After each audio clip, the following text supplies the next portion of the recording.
لەیەکێک لە یاریەکانی هەفتەی 22 خولی نابی کوردستان برایەتی و چوار قوڕنەی هاوخاڵ لە ناوەڕاستی ڕیزبەند لە شاری هەولێر بەیەکگەیشتن. هاندەرانی چوار قوڕنا بە نزیکەی 20 پاسەوە بۆ ئەم یاریە بەڕێ کەوتبوون بۆ هاندانی تیپەکەیان. یاری دەستی پێکرد، دانا کامەران تۆپێکی بۆ بیلالی هاوڕێی بەرز کردەوە. لە هەوڵی یەکەم سەرکەوتو نەبوون لە گۆڵ تۆمارکردن.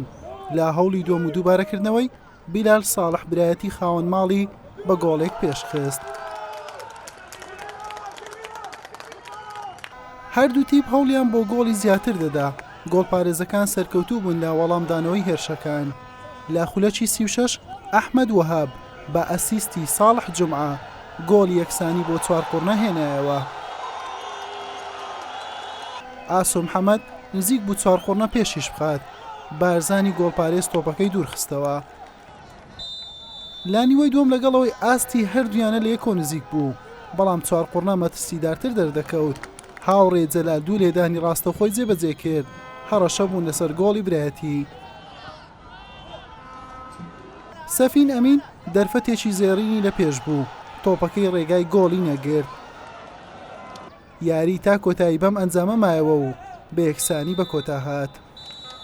دواوی کە قۆناغی دوم دەستمان پێکرەوە ئیتیپەکەمان زۆر خراپ بوو، یعنی لە چوار یاری نەمانتوانی برنەوە بەدەست بین. دواوی کە هەفتە ڕابردوو لە گەزاخۆ برنەوەمان بەدەستێنە ئەمڕۆژ بەتموعی سێخاڵەکە بەڕاستیات بووینە ساوە. گۆڵەکە کە لێمان کرا بە هەڵێکی فەردی بوو زایدە فرسەی گۆڵیشمان هەبوو 100%، بەڵام خوای گەورە موفەقی نەکردین. پشتیوان بەخوای گەورە بتوانین یاریەکانی کە موفەق بین و سێ خاڵ یاریەکان بەدەست بێنین.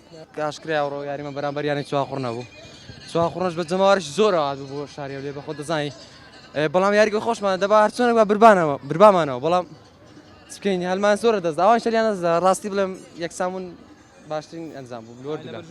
هەردووتی بەم بەرامبەر بوونە کۆی خاڵەکانیان بۆ 27 خاڵ بەرز کردەوە و لە ناوەڕاستی ڕیزبەندمانەوە. حوسێن محەممەد، کەناڵی پێام، هەولێر.